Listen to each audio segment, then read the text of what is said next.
Okay, so so we continue with Ramchal Derech HaShem. So we're talking about theurgy. We're talking about where situations, or I guess the mechanisms in which the spiritual can override the physical. Right? So he told us that there are two kind of, the mechanism is the same, but there are two purposes or two accomplishments that could be achieved when the spiritual overrides the physical. One is practically, a person using whatever this thing is, let's call it Kabbalah, just to use a common term, right? So if it's whatever this thing is, Kabbalah has the ability to take the spiritual and make it more forceful in such a way that it could override the physical, right? So in very precise ways, just like a knife can only cut the physical world, so too spiritual things can override the physical things in only very precise ways, right? So again, I don't know what would be, but let's say the example is the Moshe Rabbeinu had a staff, you turn it down and turn it into a snake. So a staff can become a snake, then back into a staff, can switch, right? He could not necessarily maybe turn the staff into a bunny. I don't know. He couldn't turn the staff into a dragon because dragons don't necessarily exist. I don't know what, right? So that's one accomplishment that could be achieved through the spiritual overriding the physical. Okay? Actual changes in the physical world. The other accomplishment that could be achieved in the spiritual overriding the physical is the what's the word? The detanglement of the forces that bind the soul to the body, right? And therefore kind of making the person less limited. A person being a physical being is much more limited because of him being a physical being. So knowing this power, Kabbalah, whatever you want to call it, has the ability to make a person more enlightened. When a person is more enlightened, he gets right away a closer connection. It gets plugged in on a higher voltage level. Okay, so those are the two aspects. Really, generally, we think of them the way we call them. We have the practical Kabbalah and the theoretical Kabbalah. The practical Kabbalah, even though the way he says it, they're both practical, right? Because you're practically experiencing a certain change. But in the second one, which is enlightenment, there is a physical change and there's a spiritual change that's happening to that person, but perhaps it's not necessarily visible. Meaning a regular, he's not necessarily flying around, levitating. He's still in his own, office or whatever it is, table, basement, shul, is in his own place. And he's just experiencing some kind of a higher level intellectual experience. So let's call that theoretical Kabbalah just because we're comfortable with that title, right? And practical Kabbalah is actually where you could make some changes in the physical world using this spiritual methodology. So let's see what this spiritual methodology is. Okay, so that is page 196. That's paragraph 5 in chapter 2, section 3. Okay, Vulam. However, Hiskina chachmasa is baruch shmoi emtsoyim laodam. That Kadosh Baruch Hu prepared, the great wisdom prepared intermediaries or media, means for which a person can accomplish these things. Shebahem yuchel lehasig atachlis hazeh, through the use of which a person can achieve this thing. Im yirtze, if he should want to do this, v'yishtadel bom, and he puts an effort into it. Dehainu, what is this thing? Bitul gvulei hateva ha'ela mimeno, to abolish the natural limitations or the limits of nature that are upon him. V'hatziv atzmoi, and to stand himself up b'matzav shezacharnu, in a situation of a higher level that we mentioned. V'chol inyonom tolui b'mashev arshehu ato, and everything really depends on what I'm about to explain. Okay, let's see. Da, you should know. Kihinein is buyer. It was explained. Shikiyum kol hametzius kulom, that the entire existence, everything that exists, everything that, and the maintenance, the existence of all that exists, b'chlolam, whether from in general, b'fratam, or in particular, einay eloi ha'adam baruch hu. Everything is maintained, is kept alive from Hashem himself. the master himself continuously imbues life juice into the creation. V'nimtza, so it comes out, shekol hanimtzoyos, that everything that exists, visidrehem, and the way they are organized, bein masha b'koyches elyonim, whether it is up in the transcendental forces, bein b'nivroim haruchonim, whether it's in the other spiritual beings, bein begashmim, whether it's in the physical beings, eina miskayim el b'masha hu yisborach shmoi, nimtza lehem li'itolis b'yeh. They only exist, they only remain in existence because HaKadosh Baruch Hu gives them the opportunity to attach themselves to Him, right? Meaning, without being able to be attached to HaKadosh Baruch Hu, existence would not be possible, right? He provides, right? We saw this in Nefesh HaChaim, right? We saw this as okay. V'hinehu nimtza u'mizgala kol nimtzoyev. So HaKadosh Baruch Hu makes Himself available and reveals Himself to all His creations. Umashpiya bom, and He emanates to them, right? Flows His influence upon them, emanates to them. Kifi mashiroy lehem, whatever is appropriate for each thing, each being, l'kiyum minyonim, in order to maintain their status, their situation. V'nimtzu ha'hashpois rabbeis v'shonos. So as a result, there are many different. HaKadosh Baruch Hu is one, but in order to maintain each thing that maintains, there's a different, let's call him, he's like the embryonic cell, so to speak, quote unquote, right? And then the way he emanates to each individual being will depend on the needs of that each individual being. Okay, so there are many different emanations depending on as many many beings as there are. Kifi ribui hamekablim mishinuim. So he emanates in many different ways, in proportion to the amount of those that accept his emanation. Customly made interface for each consumer. Right? Okay, all right. That's your kind of mashal. Good. And and vis-a-vis these emanations, tolui mitzius kol hamitziu yos. The existence of all that exists is dependent upon. Based on their divisions, and on all of their details. And when these emanations are descended or flow down, as a result, everything that's supposed to occur will occur as these emanations come out. Via the whole link of existence, the chain of being that exists, in accordance to what HaKadosh Baruch Hu organized, the kablu hamalochim me'oirei baruch. So the angels, for example, will accept from the light of HaKadosh Baruch Hu, hamizgala aleihim, that reveals upon them, umashi kablu, and whatever they accept, right, v'yashpiu ha'elyonim l'tachtonim, the higher ones will then pass it over to the lower ones, and the lower ones further to the lower ones, until the entire link is accomplished. Right? So it begins, like HaKadosh Baruch Hu emanates to each individual being. Those individual beings pass it down to the lower ones, and the lower ones to the lower ones. So it gets filtered down through these filters. So the transcendental forces will will be their original. So I'll use my mashal.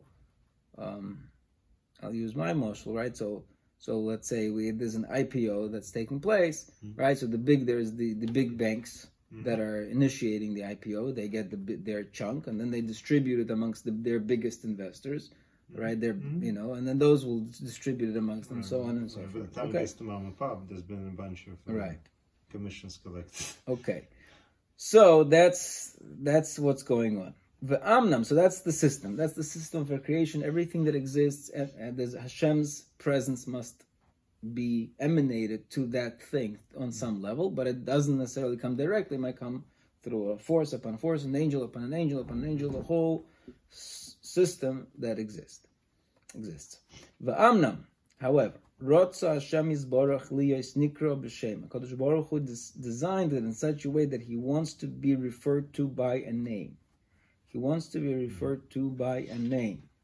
He wants to be referred to by name. Why does he want to refer to be by name? Okay, so we're going to so that his creations should be able to to be stirred towards him, and to call to him. So we need a way, since I guess you can say since Hashem created speaking creations, right? His creations need a way to communicate with him, to call to him, right? Right? So we need some kind of how do we call him? We need an identifier, right?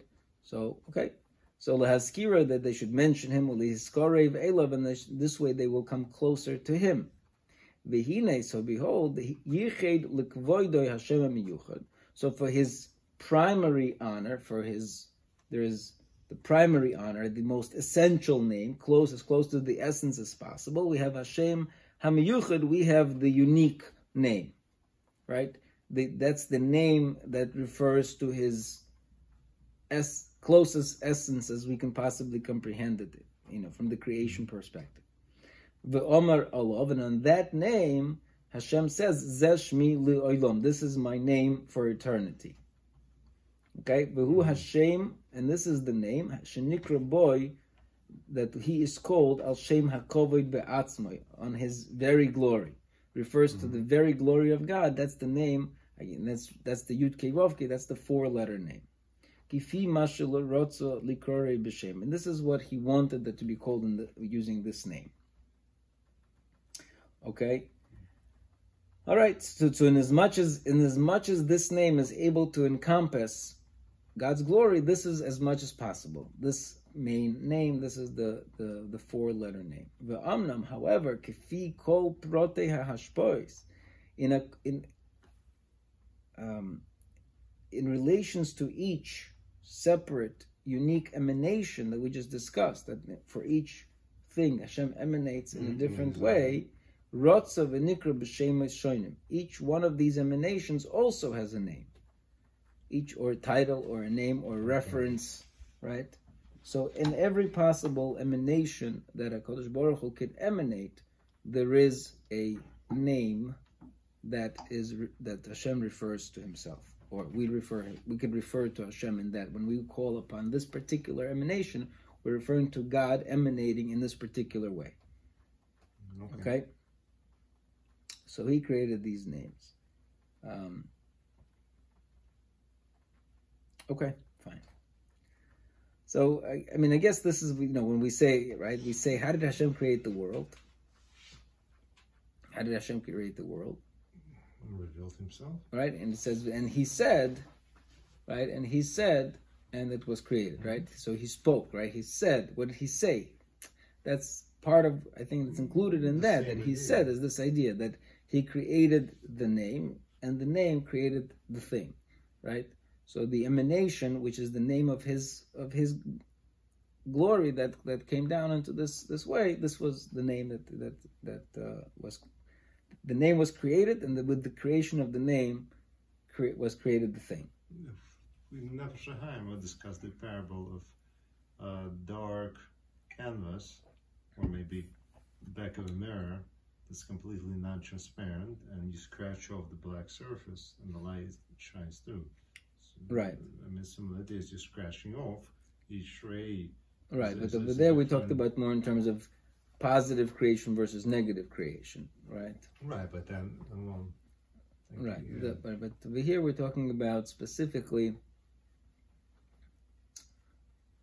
the concept, meaning, I don't know, it's hard to talk about these things because the whole concept of speech only exists, right? Because it's a created thing, right? Because it was a created thing. So I don't, but again, it goes deeper into the thing because, right? The Gemara says that there are 4 types of beings, right? There's an animate object, there is growing things, and then there is living things, and then the human being is called the speaking thing. So So for whatever reason, again, it's hard for us to really reverse engineer the whole thing, but for whatever reason, Hashem created the world where there should be speaking beings. Why should there be speaking beings? Speaking is a way for us to verbalize ideas, right? So again, it goes back to this thing that anything that exists requires a word, a name to connect with it. So it's not that Hashem is very different from anything else that He created and for us, meaning in our world, we need to have words to refer to the things that exist. Okay. Fine. So, but the main thing that we're learning right now is that there is the main name, right? So when we daven to one Hashem, if you right, that's the thing that the Torah is very particular about. That when it talks about karbonos, only one name of Hashem is used. Only Yud Kei Vav Kei is used when it talks about karbonos. In other places, we could see Elokim, we could see other names. But when speaking about karbonos, only Yud Kei Vav Kei is used because that is the main name. That is the name that encapsulates. I don't know if it encapsulates, but it refers to the unity and the infinity of Hashem. But as far as other things that happen, we see when Hashem is coming as a to punish a certain nation, right? He appears as a god of war, so quote unquote, right? So he appears in a certain, he emanates in a certain way, right? When he appeared on Har Sinai to give the Torah, he appears in another way. Good. Okay. V'hine, so let's continue. V'hine gozer v'chokak, HaKadosh Baruch Hu decreed and engraved, shebehazkir beru'ov as shmoi, then when his creations mention his name, yemoshech lohem mimenu, there emanates or pulled down upon them from him ha'ora, a light, v'hashpo, and an emanation. Okay, so when we mention that name, we call to bring to existence, so to speak, or bring to what he calls ha'ora, to light, that particular emanation that name is connected with. Okay, inyan shenemar, as is similarly expressed in a verse, b'chol hamokoim, in any place, asher azkir es shemi, in any place that I will mention my name, ovoy elecha uverachticha, I will come to you and I will bless you. Right? So mentioning of God's name comes with His presence, is followed by His presence. Ve'ulam, and so similarly, kafi Hashem sheyazkiruhu v'yikru'uhu boy, the name that is mentioned and Hashem is called by, kach tiyah hashpah hanimshachas, so too will be the emanation that is brought down, alidei ha'askara hahi, vis-a-vis that mentioning of His name. Perush, meaning, ki ha'hashpah shetimoshech tiyah mimin oisa hashpah shel soido nesyaches lo yizbarach shema Hashem ahu. I'm not sure why he's restating in this. Seems evident, but anyway, so that the hashpah, that the emanation that is brought down, tiyamemin oisoha hashpah, will be from the type of the hashpah, she'al soida, that according to which secret or mystery or essence, not sure what he means. It's a shal soida, but I think he means like the inner essence of that hashpah. Nisyaches lo yizbarach shmo Hashem ahu. HaKadosh Baruch Hu relates to it vis-a-vis that name. Okay, so, but that's the idea. The idea is that the name is connected with the hashpah, and so the name brings down the hashpah. Hashpah brings down the name brings down the hashpah, they go together. Ve'amnam, however, and also, behimoshech hashpah, tivolech behechrech, hatoiloda ha'mechukekas lo. That now that the hashpah that is brought down, if the hashpah is there, meaning the emanation happens, so then the results, the consequences, even in the physical world, will also happen. Those things go together. Since he said in the beginning that everything that exists in the physical world, in the spiritual world, with the transcendental forces, everything that exists because it has connection to Hashem. So therefore, if you're able to bring down a hashpah, so it will follow through the entire linkage and will create whatever consequences will be created. So that's where we're just going with this. Okay. Right. So v'yispashet, and it will diffuse or continue bring ha'inyan this inyan b'chol ha'ishtalshlus throughout the entire chain min harosh v'ad hasoif, from the beginning, from the head until the end, kamosh zacharnu, as we mentioned. V'hinei higbila ha'chochma elyoina. Now, of course, again, this is not an unlimited thing. Higbila was, this thing was bounded, the great wisdom bounded this idea, this concept, as in various limitations, various boundaries, and also various conditions that had to, that have to happen in order for this to occur. That if Hashem's name is mentioned within these parameters, within those conditions, then the emanation will be brought down with tivolet hatoiloda, and as a result, the result will occur no matter what. But not without those conditions being met. Right? So it's not a free-for-all. There are certain conditions, there are certain prerequisites that must be established in order for this to occur. But if the conditions are met, right, if the rules are followed and the name is recited properly, the hashpah happens. Once the hashpah happens, then it has consequences, whether, no matter what. I mean, it's possible to cause all these seemingly unnatural things to happen, but there's a boundary. You can't recreate the world. You can't. I mean, there's only that much of a window that you're around. Right. Not only is there a boundary, he's saying that there is also a process, a due process that has to occur for this thing to occur. Right? Not just, hey, I know God, I figured out some God's name. I went to, the Kabbalah Center. I picked up some cool names of God. I'm gonna go, right? Basically, Madonna can't pull this off. Okay, so that's the point. Okay. Yeah. Okay.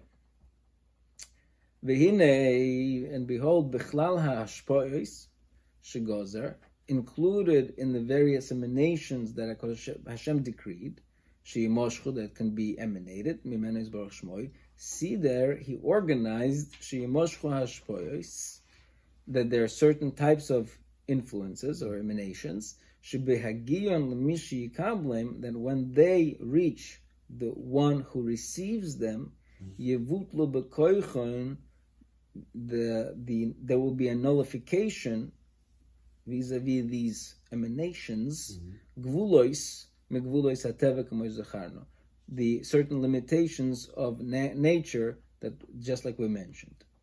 V'iskasher ha'ishahu, and vis-a-vis these practices, a person will be iskasher, will be bound, will be tied down or connected with im hanimtsoim haruchoniim, together with spiritual beings.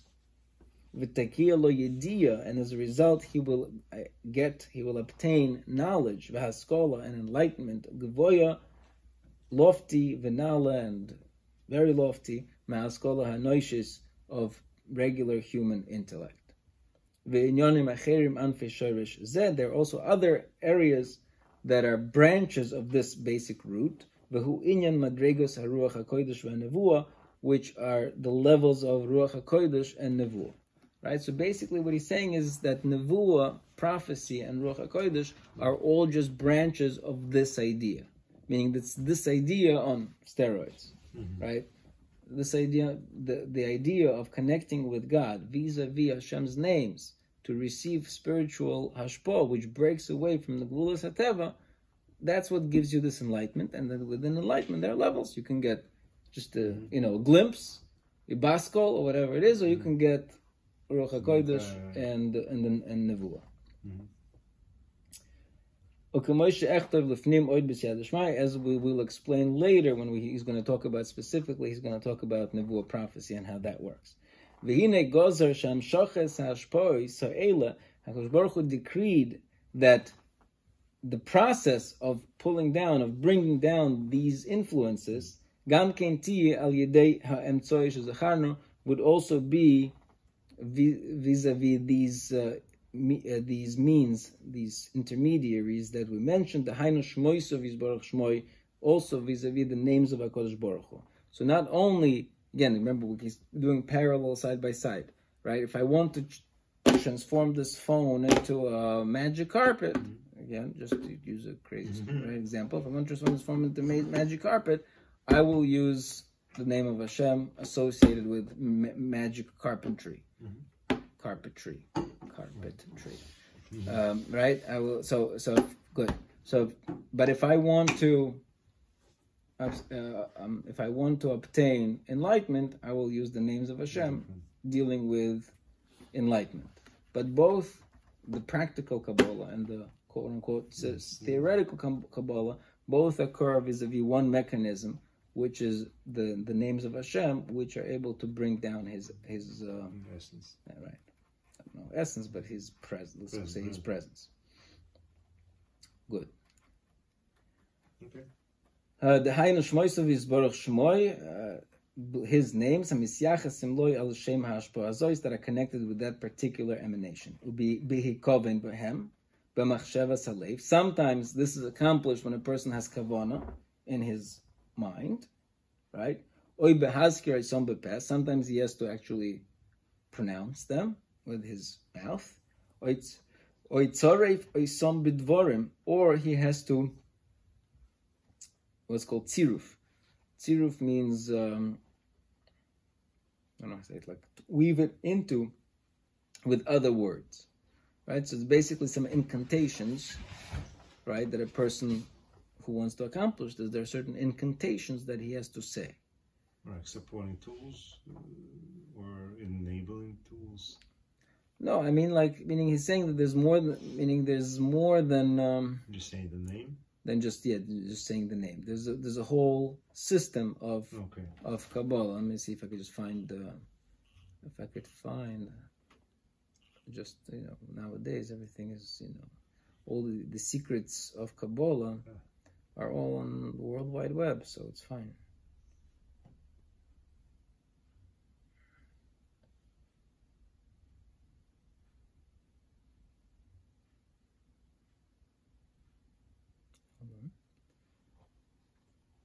So they would look something like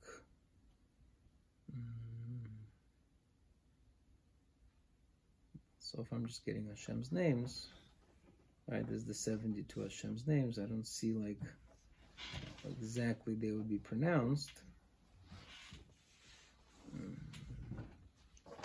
I don't know, but if you pick up that book, we used to have it here, this book by Rabbi Kaplan, Sefer Yetzirah. I can't find examples right now.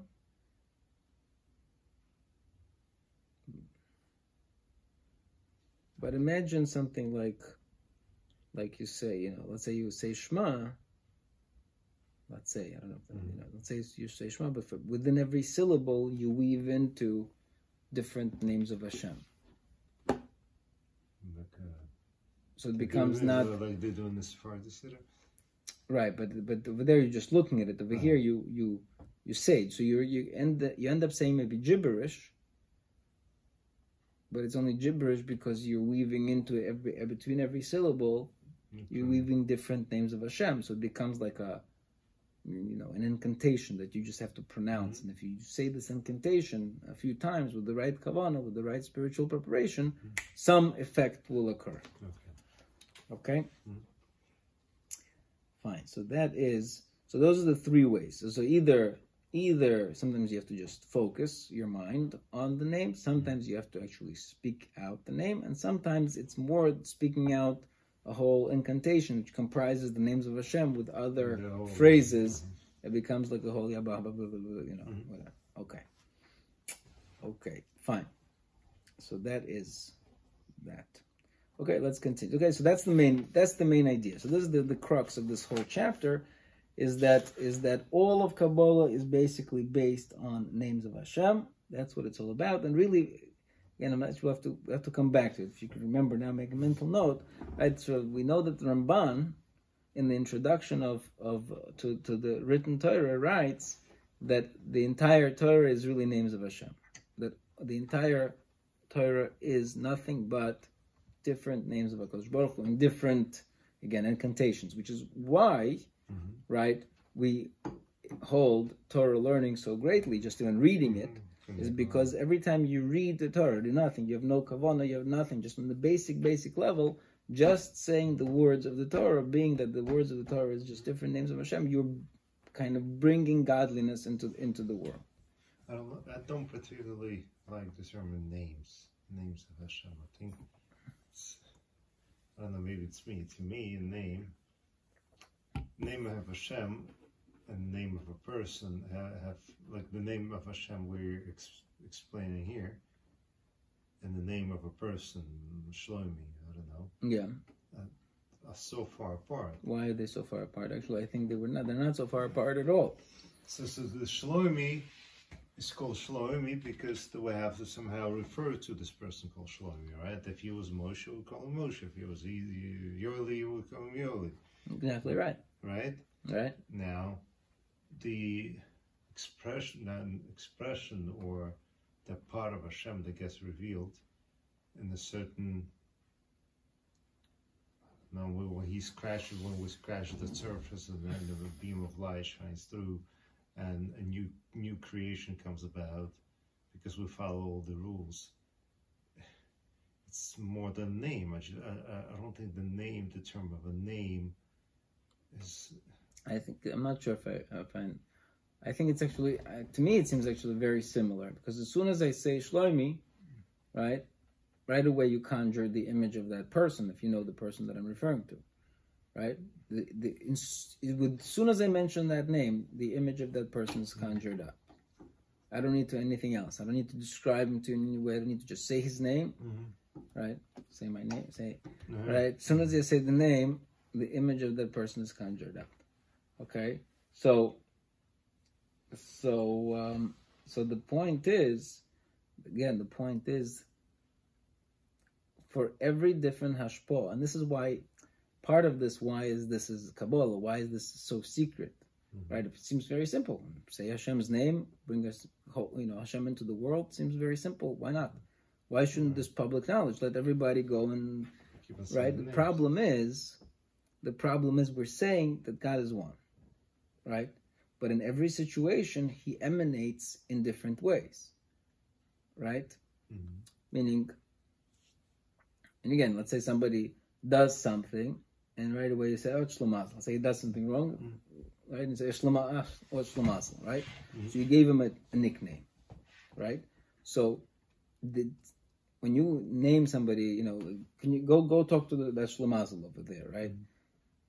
Again, you're referring to him person. That's not, his whole being is not being a Shlomazel, right? Right. A part of his, in this particular situation, or towards this particular act, somebody, let's say, is right. But this is very different from calling him Shloim. Now we're calling him Shlomazel because he has characteristics of Shlomazel. Right. So when you're referring to a person, right? So when you're referring to a person as a Shlomazel, right? You're defining a certain aspect of those actions. You're calling to those actions. So that's what his right. So that's what we mean names of Hashem. We mean it becomes a description. It becomes. But that's what these names. So these names are descriptions. Right. Correct. So maybe we should be using the term descriptions, not names. No, because we just assume that names are just, like very similar to Mr. Musk's child's name, where they're just like, a collection of letters to denote the person, while in reality, every name has meaning. Right? And we say it, so Shlomi, I don't concentrate. You don't need to concentrate. You don't need to concentrate. The point is, it's built in.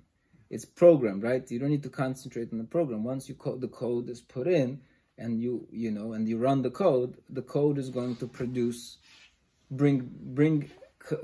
pull down the files that are associated with that code, whether you like it or not. The code is going to run, right? So that's the point. The point is every code, every name is a code, and when you run that code, And when it's compiled properly, right? So it's going to have the effect.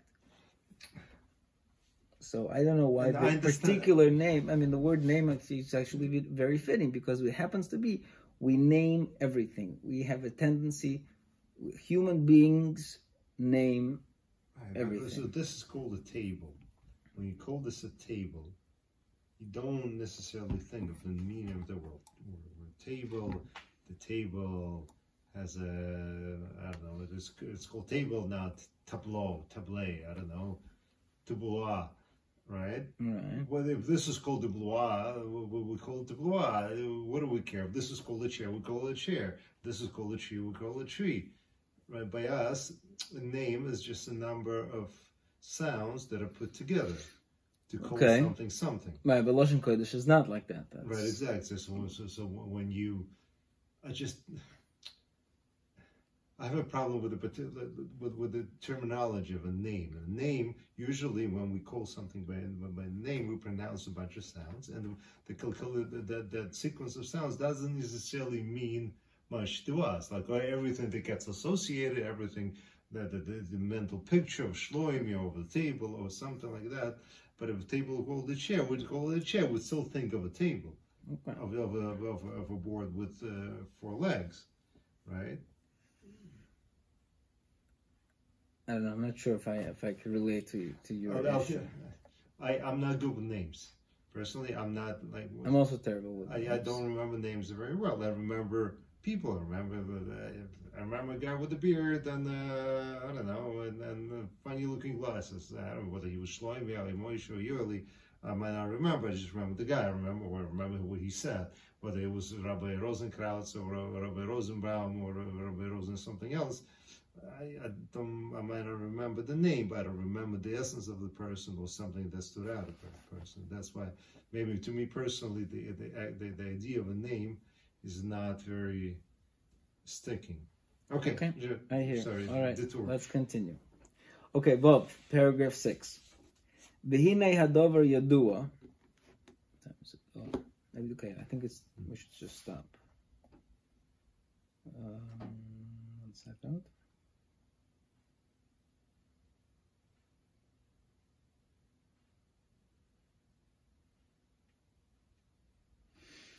Okay, we'll just read through this paragraph. It doesn't know if just okay. V'hinei hadover yadua. This is obviously known. She'afal pi sheklal zeh ha'inyan echad hu. Even though there's only one mechanism, right? We just said there's only one mechanism using the names of Hashem. Dehainu hayitzia megula ateva.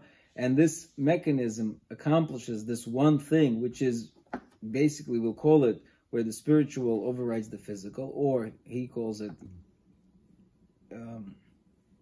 divergence from the laws of nature, from the boundaries of nature. There are certainly many different details here.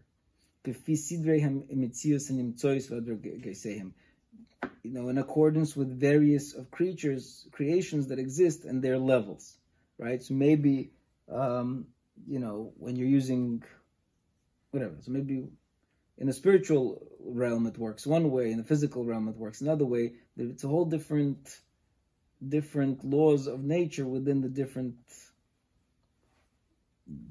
place that you are applying this to. Right, according to the nature of the creations and their organization, there will be various details of emanations that are necessary in order to accomplish this matter in various aspects. So therefore there are many types of mentionings with many types of conditions. And also the result, which is the divergence from the laws of nature, so there's also many different levels of divergence from nature. Like in general, anything that gets broken down to details, everything gets broken down to details. So obviously details will have variety of priorities, and one priority will override another priority. There will be, it's a whole thing. So it's possible for somebody to just diverge slightly from the boundary of nature. And then there'll be somebody who will diverge greater. And we will discuss that further, God willing. Okay, so basically that's just to speak out that this is a whole science that has many different laws, right? And obviously, just like electricity, if there's more voltage, there may be more current. But if there's more resistance, then maybe there isn't more current. So there's a whole there's a whole dynamic relationship that's happening. But the main idea is that it's the way the spiritual overrides the physical is by, having more spiritual. How do you have more spiritual? You bring God into the world. How do you bring God into the world? You do that vis-a-vis the names of HaKadosh Baruch Hu. So it all works like prayer.